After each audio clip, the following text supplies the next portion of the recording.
An-Nazi'at 583.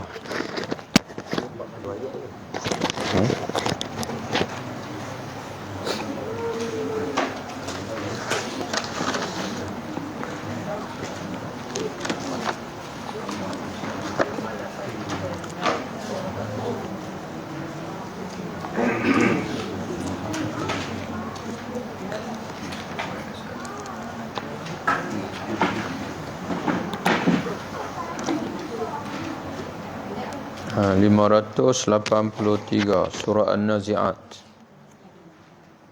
An-Nazi'at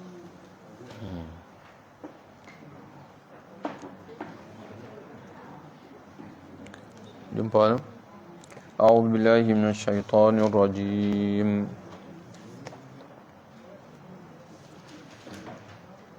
Tak jumpa lagi. A'udzu billahi minasyaitonir rajim. Bismillahirrahmanirrahim. Wan-nazi'ati gharqa wan-nashitati nashta was-sabihati sabha fas-sabiqati sabqa fal-mudabbirati amra yawma tarjufu ar-rajifah tatba'uha ar-radifah qulubun yawma idin wajifah absaruha khashi'ah yaquluna a inna lamarduduna fil hafirah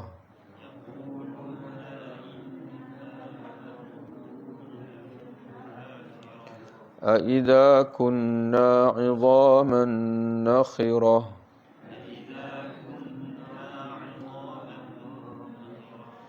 qalu tilka idzan karratun khasirah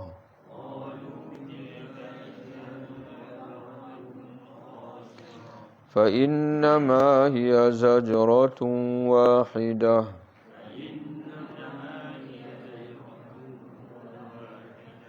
fa idza hum bis-sahirah hal ataka hadithu Musa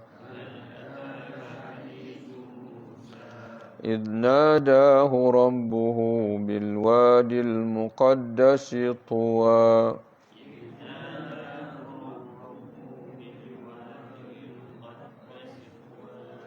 idhhab ila fir'auna innahu tagha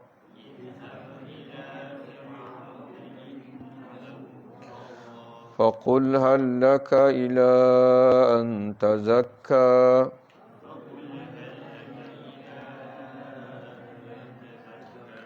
wa ahdiyaka ila rabbika fatakhsha فأراه الآية الكبرى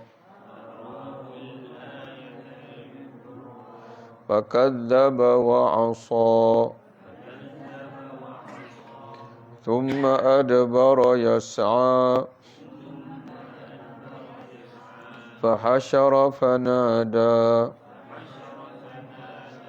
فقال أنا ربكم الأعلى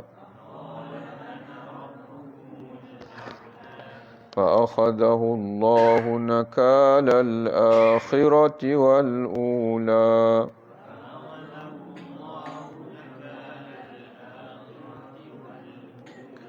إن في ذلك لعبرة لمن يخشى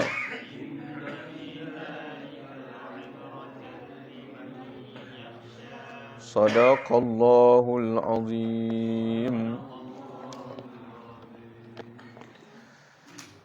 wan nazi'ati, demi malaikat. Waw di situ waw qasam. Waw beri makna waw sumpah. Sebab itu dia terjemah di sini demi. Siapa yang bersumpah di sini? Allah Subhanahu wa taala. Ya, Allah bersumpah dengan malaikat. Wan nazi'at, demi malaikat yang mencabut nyawa. Naz'an gharqan, dengan keras. Mencabut nyawa siapa dengan keras, iaitu orang kafir. Demi malaikat. Jadi tuan-tuan bersekalian, dalam Quran ni Allah Taala bersumpah.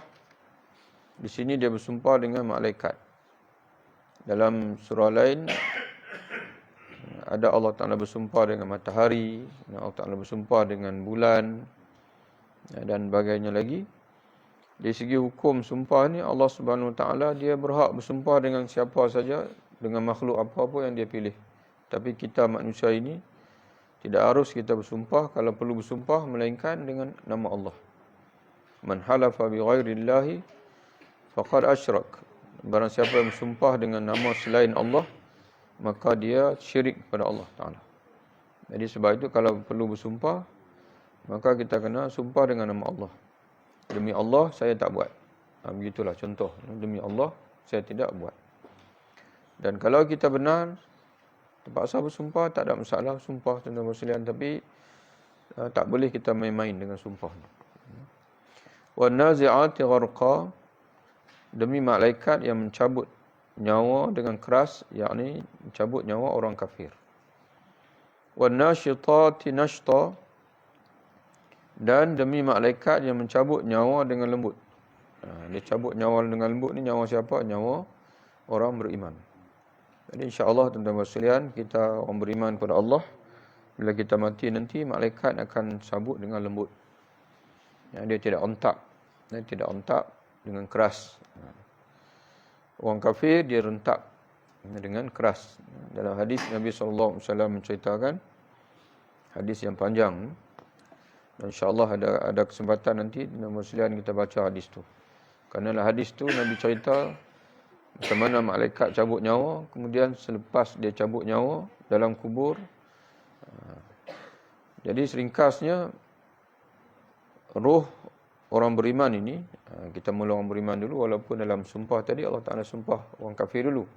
Tapi dalam hadis tadi ini, dalam hadis tu Nabi sebut roh orang beriman dulu.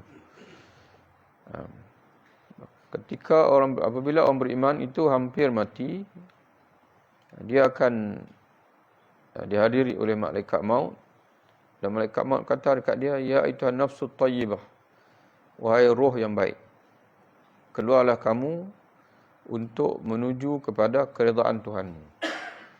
Lalu roh orang mukmin ni pun dia keluar, kata Nabi, mengalir keluar dengan mudah seumpama air mengalir keluar daripada mulut caret. Dia keluar elok saja. Roh orang kafir pula, malaikat maut, roh ini dicabut, malaikat duduk di sebelah kepala. Dia cabut melalui ubun-ubun, melalui kepala. Jadi roh orang kafir pula, malaikat kata, ya itu nafsul khabithah, wahai roh yang kotor, roh yang jahat, keluarlah kamu untuk menuju kepada kemurkaan Tuhanmu. Dia dengar begitu, fatafarraqa ruh fil jasad. Ruh ni berselerak dalam jasad.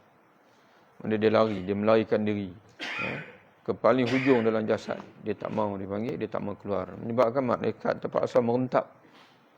Merentak keluar roh itu. Dan ini Allah Ta'ala sebut, wan nazi'ati gharqa, demi malaikat yang mencabut nyawa orang kafir dengan keras. Wan nasyitati nashta, dan demi malaikat yang mencabut nyawa orang beriman dengan lembut, dengan perlahan. Wasabihati sabha, dan demi malaikat yang turun dari langit sabhan, dengan cepat, musri'an, dengan pantas. Jadi tiap-tiap hari ni malaikat turun, dan malaikat turun naik, membawa, dipanggil cacatan kita lah di antaranya. Dan ada malaikat yang berurusan, bertugas, dipanggil menguruskan rezeki dan sebagainya. Dan ada malaikat yang bertugas mencatat. Dan malaikat tuan-tuan sekalian, setiap daripada kita ini ada malaikat siang, ada malaikat malam. Dia tukar shift waktu mana? Subuh dan juga asar. Jadi sebab itu solat 5 waktu sehari semalam kena jaga, dan sebaiknya solat asar dan juga subuh ini lakukanlah di awal waktu. Supaya malaikat itu mencatat kita. Mencatat, dia panggil malaikat yang bersama kita pun sebelum dia tukar shift, dia serahkan urusan kita pada malaikat yang seorang lagi. Hujung sekali sebelum dia berpisah dengan kita, dia menulis kita ni solat subuh. Kemudian malaikat yang mula sampai pun dia akan tulis, mula-mula buku kita buka buku dengan sembahyang subuh. Jadi ada dua. Dia panggil dalam buku malaikat yang bersama kita pun ada, yang baru datang pun ada. Tapi kalau kita tak sembahyang subuh lagi, duk lena lagi, jadi malaikat yang pisahan kita tu, waktu dia pisahan kita tu, kita tengah lena lagi. Mungkinlah ada dalam buku yang baru lah. Tapi kalau tak sembahyang, dalam buku lama pun tak ada, buku baru pun tak ada. Jadi tuan-tuan sekalian, dan kita ini, apabila buku tu kita mati, buku pun ditutup dan tak boleh pindah lagi dah.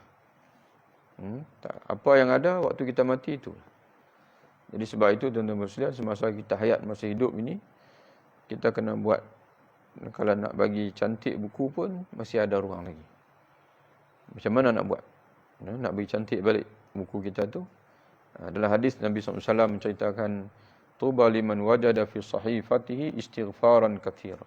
Beruntunglah orang yang mendapati dalam lembaran buku catatan dia istighfar yang banyak. Banyak istighfar tuan-tuan sekalian. Insya-Allah al-hasanat yuzhibna as-sayyi'at. Kebaikan-kebaikan kita itu akan menghapuskan kejahatan-kejahatan kita yang lalu. Jadi begitulah tuan-tuan sekalian. Tapi bila kita mati saja, habislah. Buku kita ditutup, disimpan, itulah kita. Bangkit nanti, takat itulah yang mana ada dalam buku tersebut. Fasabiqati sabqa, dan demi malaikat yang kencang membawa nyawa kaum mukmin ke syurga. Dia terjemah, yang ni salah satu tafsiran lah. Dan ada tafsiran menyatakan demi malaikat yang belum melumba melaksanakan perintah Allah, as-sabiqat, as-sabiqul khairat, fastabiqul khairat. As-sabiq maknanya berlumba-lumba. Malaikat ni dia tak macam kita ni lambat je. Masuk waktu subuh pun tak sembahyang lagi, zuhur pun tak sembahyang, tunggu hujung-hujung waktu. Tapi malaikat ini, apa saja perintah Allah yang disampaikan oleh Allah, mereka akan segera untuk laksanakan. Itu fasabiqati sabqa. Tapi di sini, tak tahulah mungkin dalam Quran tuan-tuan macam mana. Di sini, Quran terjemahan yang ada dekat Ana ni, dia kata demi malaikat yang pantas membawa nyawa orang mukmin ke syurga ataupun naik ke atas. Kerana orang mukmin bila dia mati, malaikat akan bawa roh dia naik ke atas. Tuan-tuan sekalian, nak naik ke atas itu sampai kepada langit yang ketujuh atas sana tu. Kerana di sana Allah Ta'ala menyebutkan, kalla inna kitabal abrar lafi aliyyin. Dan ketahuilah bahawa sungguhnya catatan orang baik-baik itu berada di tempat aliyyin. Aliyyin ni adalah tempat tinggi melepasi kedudukan langit yang ketujuh di atas sana. Jadi ada dua tafsiran daripada ulama. Fasabiqati sabqa, satu tafsiran iaitu demi malaikat, dan demi malaikat yang berlumba-lumba dengan pantas melaksanakan perintah Allah Subhanahu wa taala. Fal mudabbirati amra, serta demi malaikat yang mengurus, al-mudabbirat, tadbir, mengurus urusan dunia ini, amran, yang mengurus urusan, amran, ini urusan dunia.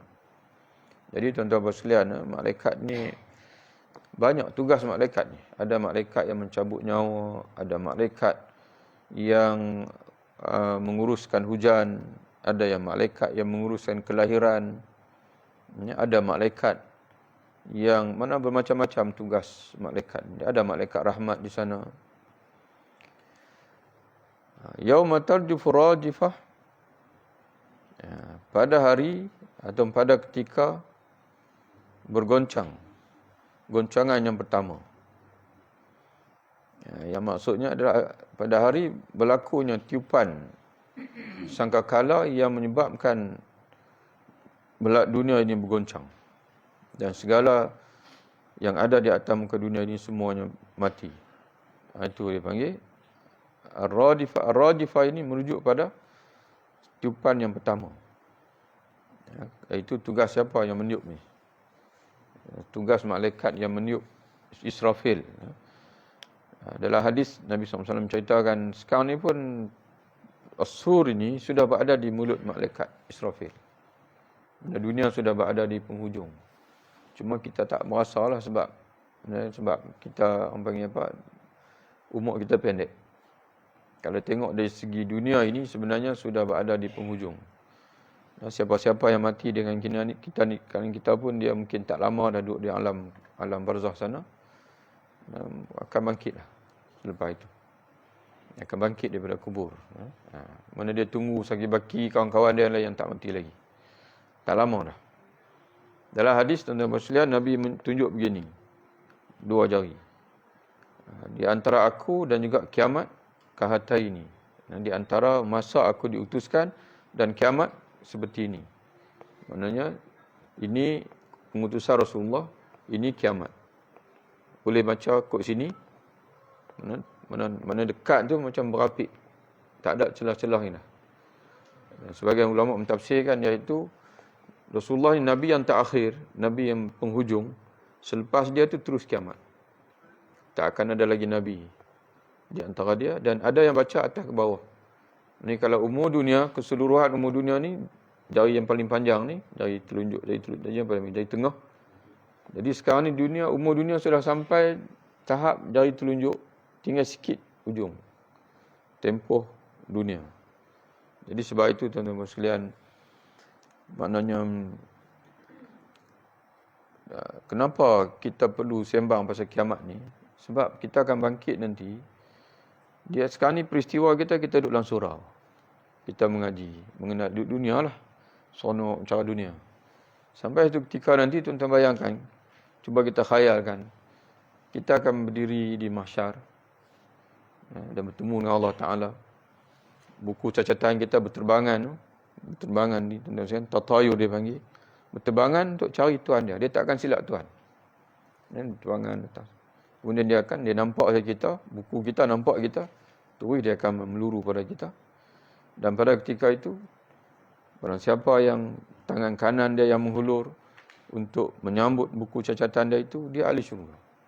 Dan jika sekiranya yang menghulur itu tangan kiri, dan dia ahli neraka. Jadi tuan-tuan sekalian, tidak ada yang tersembunyi. Semua sudah dicerita dalam Quran. Ashabul yamin, golongan kanan. Ashabul shimal, golongan kiri. Allah Ta'ala tak sembunyi satu pun. Nak selamat macam mana? Beriman, beramal soleh.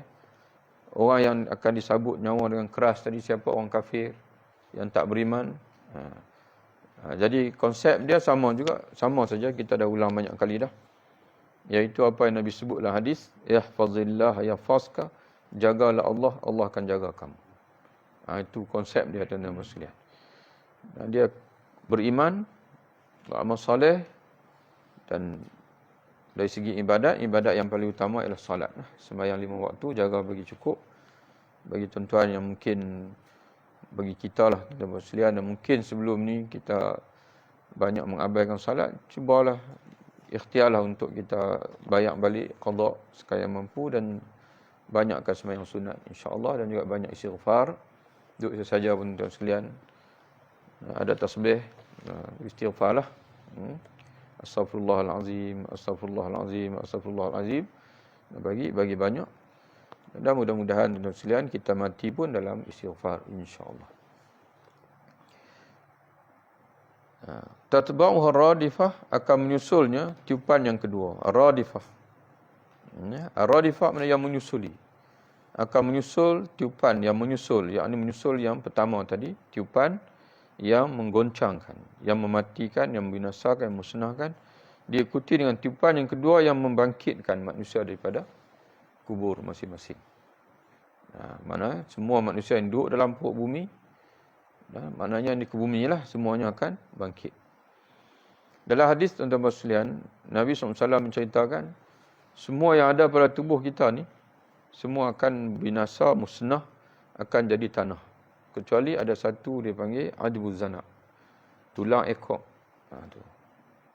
Tulang ekor ni kata oleh ulama kita, bagi haiwan yang ada ekor, daripada tulang ekor tu dia tumbuh ekor. Bagi manusia yang tak ada ekor, dia berhenti tentu tulang tu. Tulang belakang kita. Balik rumah nanti pergi rasa tengok. Ujung tu adbuz zanab tu akan kekal dalam bumi 10,000 tahun ke 20,000 tahun ke, bila malaikat Israfil tiup ar-radifah ni, sangkakala yang kedua. Sangkakala yang kedua ni kita akan tumbuh daripada situ. Akan bangkit, tiba-tiba duduk dah atas, dipanggil mahsyar, ardul mahsyar. Rata macam roti, sekeping roti putih. Macam hari ni ada bukit. Mana-mana tempat kita pergi, kita nampak bukit, ada bangunan, ada hijau sana. Tapi bila mahsyar nanti, semua rata. Ini semua dipanggil rata. Tak ada sebarang tanda. Itu dia bangkit. Orang kafir, dia akan berasa sangat lama di sana. Sehingga akan dia menunggu bila nak siap, bila nak selesai. Dia panggil apa? Orang Melayu panggil apa? Penantian satu penyiksaan. Tapi orang beriman, kata Nabi, tak lebih daripada satu waktu sembahyang. Tak lebih daripada satu waktu salat. Selesai semua. Masuk syurga. Tak lebih daripada waktu sembahyang, waktu salat. Kemudian qulubun yauma idzin wajifah. Hati-hati pada hari itu dalam keadaan ketakutan. Wajifah.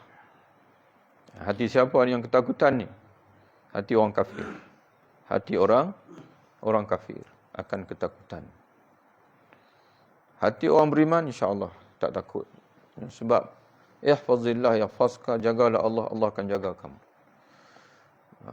Ada dua masa tuan-tuan sekalian, orang kafir dia akan rasa sangat takut. Dan dia kecewa. Sangat takut satu dan juga sangat kecewa. Dua perasaan yang Allah Ta'ala akan selamatkan daripada hamba-hamba yang beriman. Dan insya-Allah kita masuklah insya-Allah. Satu takut, satu sedih. Itu perasaan. Bila tu? Yang pertama ketika hampir mati. Dekat-dekat nak mati tu. Itu akan ditimpalah perasaan takut, perasaan sedih. Dan keduanya pada ketika bangkit daripada kubur. Ini macam Allah Ta'ala cerita di sini. Tapi Allah Ta'ala sebut dalam surah Fussilat, alladzina qalu rabbuna Allah thumma mustaqamu, orang-orang yang ketika dia hidup di muka dunia, dia mengucapkan Tuhan kami adalah Allah, iaitu la ilaha illallah, thumma istaqamu, kemudian mereka istiqamah. Jaga sembahyang, jaga puasa, tuan-tuan sekalian. Jauhi maksiat daripada Allah. Orang yang mengucapkan Tuhan kami adalah Allah, kemudian mereka istiqamah, tatanazzalu alaihimul malaikah, para malaikat Allah akan turun kepada mereka. Pada waktu mana malaikat ni turun? Kata ulama, ketika mereka hampir mati. Ketika mereka nak mati. Malaikat Allah ini, Allah Ta'ala hantar turun. Turun buat apa? Iaitu kata Allah, alla takhafu wa la tahzanu. Turun untuk menenangkan kita. Di mana malaikat-malaikat yang turun ini. Dalam hadis Nabi menyebutkan sebelum malaikat maut mencabut nyawa, roh orang beriman ini dihadiri oleh malaikat yang berpakaian serba putih. Malaikat yang berpakaian serba putih. Dan kata ulama dan syarah hadis, malaikat rahmat. Jadi malaikat yang Allah Ta'ala hantar ni, mereka akan kata dekat orang beriman, la takhafu wa la tahzanu. Tak usahlah kamu takut, tak usahlah kamu sedih. Kerana waktu tu memang kita akan rasalah takut nak masuk alam baru tu, dan juga sedih kerana tinggalkan keluarga di dunia. Sedih. Malaikat kata tak usahlah takut, tak usah sedih. Wa absyiru, sebaliknya akan tapi bergembiralah. Ini saat untuk kamu bergembira. Jadi begitulah juga bila kita bangkit daripada kubur nanti, kata Allah, hati-hati pada hari itu dan ketakutan. Yakni hati orang kafir. Hati orang kafir ketakutan. Absaruha khasyi'atun. Pandangan matanya tertunduk. Ya, tunduk. Tak boleh nak panggung lah. Takut. Ya, melihat atau berdepan. Memikirkan macam mana. Tapi kita, tuan-tuan bersekalian, bila kita tahu, kita dah buat persiapan, kita minta ampun kepada Allah Ta'ala, dan kita ingat janji Allah, insya-Allah, tuan-tuan bersekalian, innallaha la yukhliful mi'ad. Allah tidak memungkiri janji. Dan dia janji macam mana dengan kita, macam tu dia buat. Dan orang beriman ini, di antara perkara yang akan menjadikan dia confident ialah amalan dia. Sebagaimana Nabi sebut, kita ingat balik, tuan-tuan sekalian, selalu kita baca hari ini, bulan puasa lah. Nabi sebut, lis-sa'im farhatani. Bagi orang yang berpuasa ada dua kegembiraan. Dia akan berasa seronok sungguh. Yang pertama, kegembiraan ketika berbuka puasa. Dan yang keduanya, farhatun inda liqa'i rabbih. Kegembiraan ketika bertemu dengan Allah Ta'ala. Macam kita lah, sebab tu orang tak puasa, tuan-tuan sekalian, dia tak tahu rasa macam mana buka puasa. Bagi kita yang puasa ni, kita tahu. Itulah waktu yang paling seronok kali makan. Tapi dengan syarat makanan yang pertama lah, tuan-tuan makan. Dia semua sedap. Makanan yang kita jamah dulu untuk buka puasa, itulah kita akan rasa ni'am. Walaupun seteguk air. Walaupun sebiji buah kurma. Tapi kalau tuan-tuan dah makan dah sepinggan dah, hak baki-baki itu tak sedap lah. Dah kenyang. Dan paling tuan-tuan sekalian, bila kita bertemu dengan Allah Ta'ala nanti, kata Nabi, dia akan gembira sungguh ketika dia menghadap Allah Ta'ala. Bahkan dalam Al-Quran, dalam ayat lain, Allah Ta'ala kata, bila dia dibentang buku tu, dia kata dekat orang, ha ukrum, apa ni, tengok buku aku ni. Dia gembira, dia tunjuk kau, tengok buku aku ni, tengok. Orang kafir pula, bila dibuka buku, dia kata, ma li hadzal kitab la yughadiru saghiratan wala kabiratan illa ahsaha. Buku apa ni? Sampai kecil besar semua tulis belakang. Ini orang kafir. Dia dah mula takut. Dia tanya, ni buku apa ni? Ni semua tulis belakang ni. Tapi orang beriman pula, dia kata kat kawan-kawan dia, tengok buku aku ni. Dia tak malu. Dia, mana benda baik semua. Ketaatan. Yaquluna, mereka berkata, a inna lamarduduna fil hafirah. Ini waktu hidup. Orang yang pada ketika bangkit nanti akan takut, akan gemetar. Semasa di dunia dulu, mereka mempermain-mainkan. Mereka kata kepada Nabi Muhammad SAW, yaquluna, mereka berkata, a inna lamarduduna fil hafirah. Apakah sungguh kita, yakni kami, benar-benar akan dikembalikan ke dalam kehidupan semula? Logik ke tak logik? Mereka bertikaikan. Waktu hidup di dunia. Mereka mempermain-mainkan, istihza' dia panggil. Kepada Nabi Muhammad SAW. Aidha kunna idhaman nakhirah, iaitu apabila kita semua telah menjadi tulang belulang yang telah hancur lebur. Yang telah hancur. Apakah kita akan dibangkitkan? Siapa yang nak bangkitkan kita itu? Qalu, mereka berkata, tilka idzan karatun khasirah, jika benar demikian. Kebangkitan itu jika benar, karatun khasirah, maka pengembalian yang merugikan, khasirah. Merugikan. Bagi mereka merugikan. Kalau kita merugikan ke tidak? Cuba tuan-tuan jawab. Kita bangkit semula nanti ni merugikan ke tidak? Tak rugi, tuan-tuan sekalian, sebab kita akan dapat syurga lebih bahagia daripada dunia ini. Kita dapat melihat Allah Ta'ala. Tuan-tuan sekalian, cuba tanya, tak teringinkan nak tengok Allah Ta'ala? Cuba fikir tengok. Tak teringinkah? Agak-agak tuan-tuan lah, tak teringinkan nak tengok Allah Ta'ala? Dialah yang menghidupkan kita, dialah yang beri rezeki kepada kita. Dan dia janji dia nak tunjuk. Dia janji, tuan-tuan sekalian. Allah Ta'ala janji pada kita dalam Quran, dia akan tunjuk dia. Tuan-tuan bayangkanlah macam mana agaknya. Kita nanti ni dalam syurga ni, dalam surah Al-Qiyamah, Allah Ta'ala sebut, wujuhun yawma idzin nadhirah ila rabbiha nazirah. Wajah-wajah ahli syurga pada ketika itu sangat berseri-seri. Nadhirah ni makna bercahaya, berseri-seri, wajah orang gembira dia panggil. Nadratan na'im. Sebab apa berseri-seri, kata Allah, ila rabbiha naziratun. Karena wajah-wajah itu telah memandang kepada Tuhan mereka. Allah Ta'ala bercakap lagi dengan kita. Allah Ta'ala sebut, ya itu nafsul mutmainnah, wahai jiwa yang teguh, yang tetap dengan iman, kembalilah kamu kepada Tuhan kamu, radiyatan, dalam keadaan kamu redha nak bertemu dengan aku dan juga kamu diredai olehku.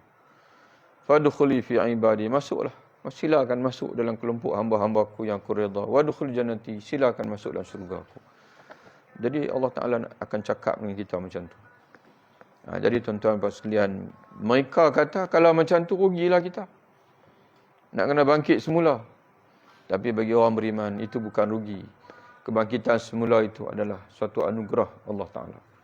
Itu kita dapat berjumpa dengan Nabi kita lagi, tuan-tuan dan sekalian, dan dapat bertemu kembali dengan keluarga kita. Sebab itu sambunglah hadis tadi ni, hadis yang kita sebut, Nabi cerita panjang tadi ni. Orang beriman dah lah roh keluar pun elok, kemudian dibawa naik ke atas langit sana. Malaikat bawa naik atas langit sana, ya, roh dia tu. Kemudian tuan-tuan sekalian, dikembalikan ke dalam kubur untuk jawab soalan. Dan dia jawab dengan elok. Siapa Tuhan kamu? Dia jawab semua betul, elok. Lalu Allah Ta'ala kata, hamparkan untuknya hamparan daripada syurga dalam kubur tu. Luaskan kuburnya. Satu hari kata 70 hasta, satu hari kata sejauh mata memandang. Tengok martabat kita lah. Kalau martabat kita lekeh pun 70 hasta. 70 hasta pun tuan-tuan sekalian cukuplah nak duduk seorang je. 70 hasta dalam kubur kita. Kemudian dibukakan daripada kubur kita tu pintu yang menembusi ke syurga. Masuk hawa dalam syurga, dia panggil kedinginan dalam syurga. Dan pada ketika itulah datang satu lembaga, yang orang beriman, lagu lembaga yang indah, yang sampai dekat dia bagi salam dengan elok. Kemudian dia tanya, siapa kamu? Lalu lembaga ni kata, ana amaluka salih, aku amal soleh kamu. Aku akan menemani kamu sampai hari kebangkitan. Jadi kita akan bersama sembahyang kita, bersama puasa kita, bacaan Quran kita, bersama dengan istighfar kita. Itulah yang akan menemani kita dalam kubur nanti. Apa mayat ni kata? Apa dia kata tuan sekalian? Ini Nabi cerita dekat kita. Bila dia dah dapat nikmat dalam kubur tu, dia kata apa? Rabbi aqimis sa'ah. Wahai Tuhan, kalau beginilah kebahagiaannya, cepat-cepatlah bagi ada kiamat. Aku dah tak sabar-sabar lagi nak bertemu dengan keluarga aku. Dia sebut begitu. Dia ingat kita. Jadi sebab itu tuan-tuan sekalian, dua lah tanggungjawab kita sekarang ni. Yang pertama, buat baik untuk kita. Yang keduanya adalah kita tolonglah minta ampun pada ayah kita, keluarga kita yang dah meninggal. Kali seorang itu dia mati dalam iman, dia jahat mana sekalipun, Allah tidak pernah tutup pintu keampunan, pintu sebagainya. Orang hidup boleh tolong dia, boleh hantar doa dekat dia, dan tidak ada khilaf. Benda yang kita boleh buat untuk orang mati ni, dia ada dua bahagian. Satu yang tidak ada khilaf. Semua ulama kata, buatlah bila-bila masa pun, dia akan sampai. Istighfar kita untuk si mati, terutama sekali anak-anak yang soleh, anak-anak tuan-tuan sekalian. Sebab kita dengan dia tu sama. Anta wa maluka li abik. Kamu dan juga harta kamu adalah milik ayah kamu. Kita buat baik macam ayah kita, mak kita buat baik. Sebab kita mai daripada dia. Kita bersedekah macam dia bersedekah juga. Yang kedua, doa. Doa tuan-tuan sekalian. Yang ketiga, sedekah. Tak ada khilaf tentang sedekah untuk si mati akan sampai dekat dia. Yang keempatnya, wakaf. Pun tak ada khilaf. Buatlah tuan-tuan sekalian. Teringat pada mak ayah kita tu, buat sedekah, jamu makan, fakir miskin. InsyaAllah macam dia jamu makan. Kita bersedekah, niat kat dia. Macam dia juga bersedekah. Buat baik untuk kita dan juga buat baik untuk mak ayah kita yang telah mati, ataupun keluarga kita, abang adik kita yang telah meninggal, insya-Allah. Tapi kalau seorang tu dia mati dalam kafir, tak payahlah. Habis tuan-tuan sekalian. Kalau dia mati dalam kafir, tak ada tuan-tuan sekalian. Nak sembahyang jenazah pun tak boleh, nak buat apa pun tak boleh. Memang alam sana tu syarat dia ialah iman. Jadi insya-Allah tuan-tuan sekalian, semua mak ayah kita ni mati dalam iman. Dia mati dalam iman walaupun keadaan mana dia sekalipun. Sebab itu kita tiap minggu ni kita wujudkan juga satu ruang untuk mereka.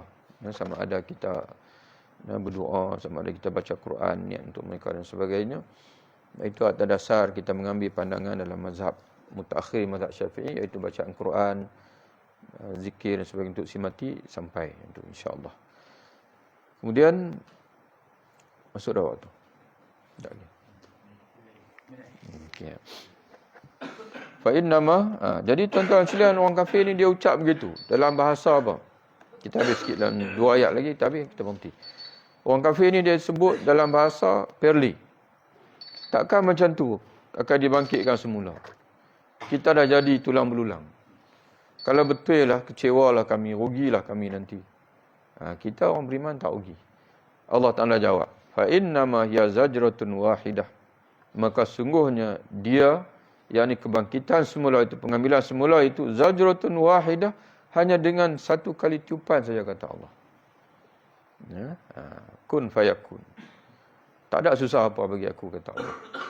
Kerana Allah yang menjadikan alam ini begini luas, apalah sangat dia nak bangkitkan semula. Dia dah ciptakan. Tuan-tuan sekalian, orang nak buat kereta, nak rangka benda mula-mula, tuan-tuan sekalian, contohlah, cuba tuan-tuan tengok macam mana orang nak buat kereta. Satu jenama baru, 4-5 tahun research. Nak 4-5 tahun research buat, dipanggil engineer ni gabung semua. Tapi bila dah mula keluar sebiji kereta, dia nak repeat semula, tuan-tuan sekalian, dia buat keluar je lah. Benda dah ada acuan dan sebagainya. Jadi Allah Ta'ala, dia boleh buat alam ini dengan begini hebat. Benda akal kita kata tak pelik apalah, sebab dia Tuhan. Sekarang ni tuan-tuan sekalian, dia dah cipta kita. Kita duk ada dah. Dia nak kembalikan semula je kita ni. Kita mati nanti nak buat semula saja. Jadi tidak ada yang sukar bagi Allah. Sebab itu kata Allah, sesungguhnya kebangkitan semula, pengembalian semula itu zajratun wahidah, ialah dengan tiupan, sekali tiupan saja. Apa berlaku bila ini tiupan yang kedua dipanggil? Tiupan malaikat Israfil yang kedua, iaitu yang bangkitkan manusia dari kubur. Apa berlaku? Kata Allah, fa idahum bisahirah. Maka ketika itu mereka, yakni makhluk yang sebelum ini berada dalam perut bumi, dalam tanah, bisahirah, berkeadaan dalam keadaan hidup kembali, ala wajil ardi, di atas muka bumi, mahsyar. Sekali tiupan saja. Jadi tuan-tuan sekalian, hal ataka hadithu Musa, apakah telah sampai kepada Muhammad cerita tentang Nabi Musa? Jadi Allah ni masuk cerita baru dah. Contoh tadi Allah Ta'ala cerita orang musyrikin Mekah. Mereka susah sungguh nak percaya ni. Susah sungguh mereka nak percaya. Sama juga dulu Nabi Musa pun berdepan dengan Fir'aun. Fir'aun pun jenis tu juga. Jenis orang panggil apa? Ketegak dia panggil. Jenis ketegak, degil. Jadi kita ni tuan-tuan sekalian, jangan jadi macam mana yang Allah Ta'ala sebut dalam Quran. Jangan jadi Fir'aun, jangan jadi Haman, jangan jadi Namrud, jangan jadi Abu Jahal, jangan jadi Abu Lahab. Itu semua manusia yang berakhir kehidupan dengan binasa. Kita kena jadi macam dia panggil Sayyidina Abu Bakar, Sayyidina Umar. Jadi begitu, walaupun dari segi martabat taklah boleh sampai macam mereka, tapi mudah. Apa saja yang Allah Ta'ala cerita senang, kita buat saja. Setakat yang kita mampu buat, insya-Allah. Tuan-tuan ada soalan sebelum kita tutup majlis kita, insya-Allah.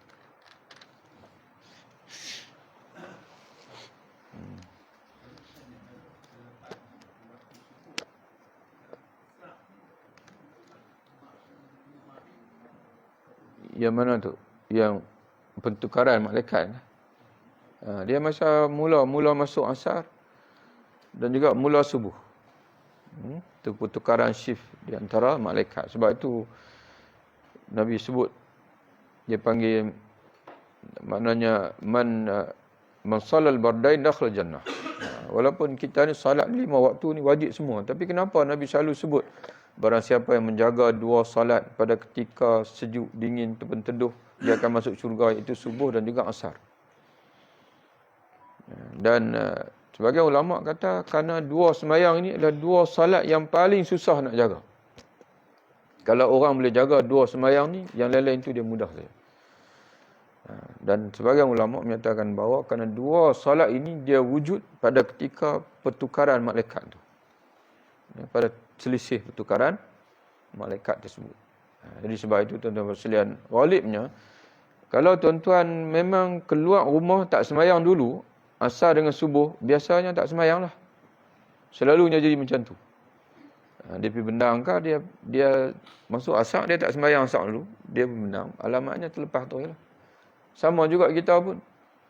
Bila masuk asar, tuan-tuan duk galik sana galik sini, biasanya lupa begitu. Sebab itu tuan-tuan sekalian, asar dengan subuh ni, bila masuk waktu saja, buat dulu. InsyaAllah. Dia akan, dia tak galik lah. Kita tak akan tinggal. InsyaAllah. Tapi dengan tuan-tuan duk jaga asar dengan subuh saja pula. Hak lain tak semayang. Dia semua wajib. Semua adalah wajib. Cuma Nabi sebut dua ni, dari segi jamaah pula, dua yang paling afdal ialah subuh dan juga isyak. Dari segi jamaah. Dari segi jamaah, subuh dan isyak. Jamaah yang paling afdal. Barang siapa yang sembahyang isyak berjamaah, sebab sama seperti dia bangun beribadat separuh malam. Dan siapa yang sembahyang subuh jamaah, sama seperti dia bangun beribadat keseluruhan malam. Jadi tuan-tuan, begitulah. Dan kalau boleh tuan-tuan bersekalian, satu lagi untuk bekalan kita ni, supaya kita ni dapat pahala berpanjangan. Walaupun kita dah mati pun, Allah Ta'ala bagi pahala lagi, iaitu meninggalkan kebaikan untuk kita warisi pada orang lain. Contohlah, kita beri contoh dekat macam kita ni tuan-tuan bersekalian. Sebab apa kita sekarang ni surau ni masih berjalan? Sebab orang sebelum kita, dia pas bata dekat kita. Dan sebab dia tak tinggal surau ni. Walaupun seorang dua tak apalah, untuk pas bata yang kemudian. Cuba bayangkan, surau kita ni, maknanya orang dah tak imarah dan sebagainya. Tak berlaku warisan ni. Mana mungkin kita hari ni pun dah, mana tak ada lah tempat ni. Contoh kita kata ni. Jadi sama juga. Bila kita sekarang ni, walaupun sikit tuan-tuan sekalian, jangan bagi putih. Bila kita mati nanti, orang selepas kita akan sambung. Jadi kita tetap akan dapat pahala. Sebab tempat ini, tempat kita. Kita yang menjadi asbab penerusan tersebut. Jadi sebab tu tuan-tuan sekalian, kukuk mana sekalipun, kena bagi ada. Kena bagi berjalan, terus berjalan tu. Kalau boleh kita tuan-tuan sekalian, setiap kali 5 waktu tuan-tuan hadir untuk sembahyang berjamaah dan sebagainya, tu lagi baik. Maknanya kita bagi hidup meriah semualah surau kita ni, insya-Allah. Wallahu a'lam bissawab. Assalamualaikum warahmatullahi wabarakatuh.